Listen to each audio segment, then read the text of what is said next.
ಎಲ್ಲರಿಗೂ ನಮಸ್ಕಾರಗಳು.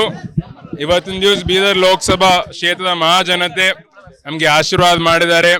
ಹೆಚ್ಚಿನ ಸಂಖ್ಯೆಯಲ್ಲಿ ಮತದಾನ ಮಾಡಿ ನಮಗೆ ಪ್ರಚಂಡ ಬಹುಮತ ನಮಗೆ ಗೆಲ್ಲಿಸಿದ್ದಾರೆ. ತಕ್ಕಂತೆ ನಾವು ಒಳ್ಳೆ ರೀತಿಯಲ್ಲಿ ಕೆಲಸ ಮಾಡಿದ್ದೀವಿ. ನಾವು ಏನೇನು ಭರವಸೆಗಳು ಕೊಟ್ಟಿದ್ದೀವಿ ಅದು ನಾವು ಒಳ್ಳೆ ರೀತಿಯಲ್ಲಿ ನಾವು ಕೆಲಸ ಮಾಡಿ ನಾವು ಜನರ ಅಪೇಕ್ಷೆ ತಕ್ಕಂತೆ ನಾವು ಕೆಲಸ ಮಾಡ್ತೀವಿ ಅಂತ ನಾನು ಎಲ್ಲರಿಗೂ ಹೇಳೋದಕ್ಕೆ ಬಯಸುತ್ತೇನೆ. ನಮ್ಮೆಲ್ಲ ಲೋಕಸಭಾ ಕ್ಷೇತ್ರದ ನಮ್ಮೆಲ್ಲ ಕಾಂಗ್ರೆಸ್ ಪಕ್ಷದ ಹಿರಿಯ ನಾಯಕರು, ನಮ್ಮೆಲ್ಲ ಮುಖಂಡರು, ನಮ್ಮೆಲ್ಲ ಪಕ್ಷದ ಕಾರ್ಯಕರ್ತರು ನಮ್ಮ ಪರವಾಗಿ, ಪಕ್ಷದ ಪರವಾಗಿ ಹಗಲ ರಾತ್ರಿ ಅವರು ದುಡಿದು ಕೆಲಸ ಮಾಡಿ ಪ್ರಚಾರ ಮಾಡಿ ನಮ್ಗೆ ತಂದಿದ್ದಾರೆ. ತುಂಬ ಖುಷಿಯಾಗಿದೆ. ಇವಾಗ ಜವಾಬ್ದಾರಿ ಕೂಡ ಹೆಚ್ಚಿಗಾಗಿದೆ. ನಾವು ಎಲ್ಲರೂ ಪರವಾಗಿ ನಾವು ಒಳ್ಳೆ ರೀತಿಯಲ್ಲಿ ನಾವು ಕೆಲಸ ಮಾಡಿ ನಾವು ಸೇವೆ ಮಾಡ್ತೀವಿ ಅಂತ ನಾನು ಹೇಳೋದಕ್ಕೆ ಬಯಸುತ್ತೇನೆ.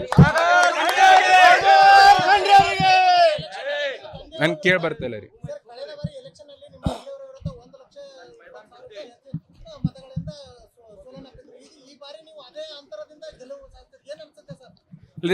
ಗೆಲುವಿನೇ. ನಾವು ಅಂತರ ಎಲ್ಲ ನೋಡೋದಿಲ್ಲ. ನಾವು ಬರೋದು ನಾವು ಜನ ಸೇವೆ ಮಾಡ್ಲಕ್ಕೆ ಬಂದಿದ್ದೀವಿ.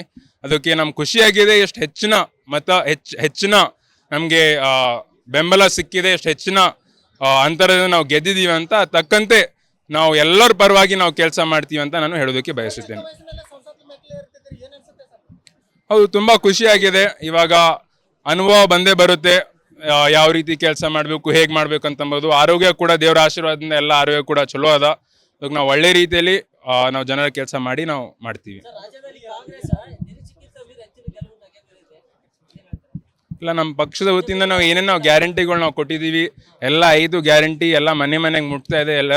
ಎಲ್ಲ ಜನ ಸಂತೋಷವಾಗಿದ್ರು, ಖುಷಿದ್ರು. ಅದು ಕಾರಣಕ್ಕಾಗಿ ಎಲ್ಲ ಕಡೆ ರಾಜ್ಯದಲ್ಲಿ ಮತ್ತು ಇಡೀ ದೇಶದಲ್ಲಿ ನಮಗೆ ಒಳ್ಳೆ ರೀತಿಯಲ್ಲಿ ನಮಗೆ ಬೆಂಬಲ ಸಿಕ್ಕಿದೆ ಅಂತ ನಾನು ಹೇಳೋದಕ್ಕೆ ಬಯಸುತ್ತೇನೆ.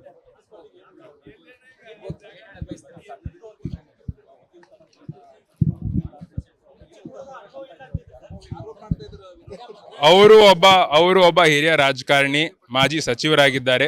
ಅದಕ್ಕೆ ಅವ್ರ ಬಗ್ಗೆ ನಾನು ಏನು ಹೇಳೋದಕ್ಕೆ ನಾನು ಬಯಸುವುದಿಲ್ಲ. ರಿವೆಂಜ್ ಅಂತಿಲ್ಲ ರೀ. ನಾವು ರಿವೆಂಜ್ ತೊಗೊಳಕ್ಕೆ ಯಾರ ಬಲ್ಲೂ ಬಂದಿಲ್ಲ. ನಮಗೇನು ಗೊತ್ತಿರಲಿಲ್ಲ ಅವರಿಗೆ ಟಿಕೆಟ್ ಸಿಕ್ತು ಅಂತ. ಯಾರಿಗೆ ಟಿಕೆಟ್ ಸಿಕ್ಕೋರ ನಾವು ಒಂದ್ಸಲ ನಾವು ಬಂದು ನಾವು ಜನರ ಸೇವೆ ಮಾಡಬೇಕು, ಕೆಲಸ ಮಾಡ್ಬೇಕಂತ ಉದ್ದೇಶ ನಾವು ಬಂದಿದ್ದೇವೆ. ಯಾರಿಗೂ ಗೊತ್ತಿರಲಿಲ್ಲ ಯಾರಿಗೆ ಟಿಕೆಟ್ ಸಿಕ್ತದೆ ಯಾರಿಗಿಲ್ಲ ಅಂತಂಬೋದು. ನಾವು ಯಾರಿಗೂ ರಿವೆಂಜ್ ತೊಗೊಳಕ್ಕೆ ಬಂದಿಲ್ಲ. ಒಳ್ಳೆ ರೀತಿಯಲ್ಲಿ ನಾವು ಕೆಲಸ ಮಾಡ್ಲಕ್ಕೆ ಬಂದೀವಿ ಅಂತ ನಾನು ಹೇಳೋದಕ್ಕೆ ಬಯಸುತ್ತೇನೆ.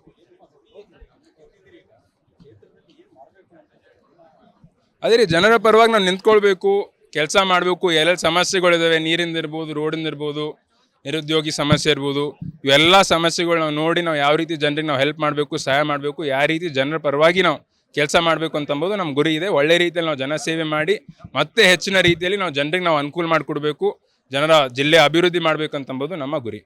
ಈ ವಿಡಿಯೋ ನಿಮಗೆ ಇಷ್ಟವಾದಲ್ಲಿ ಲೈಕ್ ಮಾಡಿ, ಶೇರ್ ಮಾಡಿ, ಸಬ್ಸ್ಕ್ರೈಬ್ ಮಾಡಿ.